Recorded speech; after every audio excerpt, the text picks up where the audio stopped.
Hello everyone. Can you believe that the Christmas decorations are already up in the shops? I know I can't. I can't believe how fast the year has gone, and I can't believe that we are already beginning to look towards Advent and Christmas.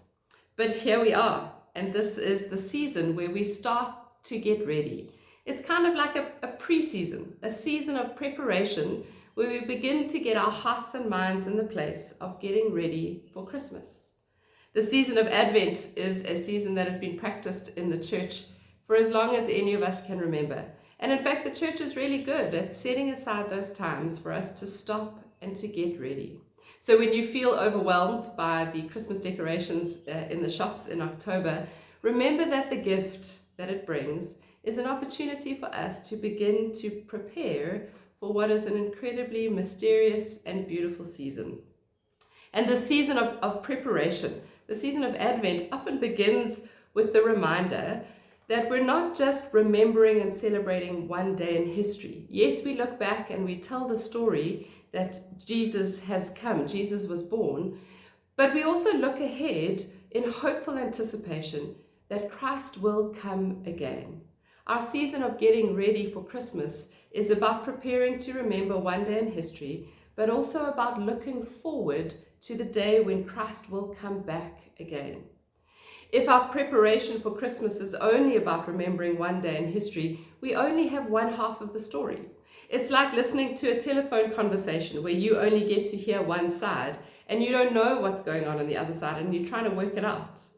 But if we get ready, remembering that Christ has come and Christ will come again, we're able to hear the whole story.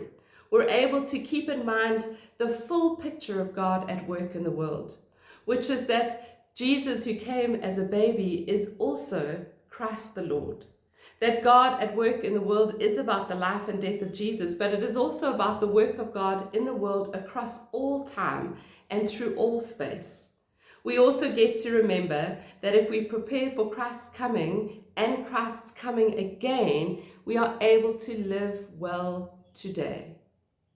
It is when we can hold in tension this day in history with the day that is to come that we can live with the right perspective today, that we get to live well today. And what does that mean? What does it mean for us to live well today? Well, if we are to think about breathing, when we breathe, we need to breathe in and we need to breathe out, right? We need both of them. We can't just breathe in and we can't just breathe out.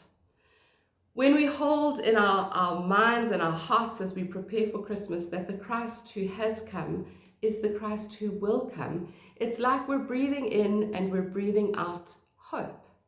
We get to breathe in the hope that God has come to be with us in Jesus. And then we get to breathe out that hope in the world in the way that we live, in the way that we love one another, in the way that we treat one another. We get to live in hopeful anticipation that the Christ who has come is also the Christ who will come again. And because of that, we can live as people of God today. We get to be part of the work of bringing God's kingdom in the world today. We get to love God. We get to love our neighbor. We get to love our enemy. We get to live well today. Breathe in hope and breathe out hope.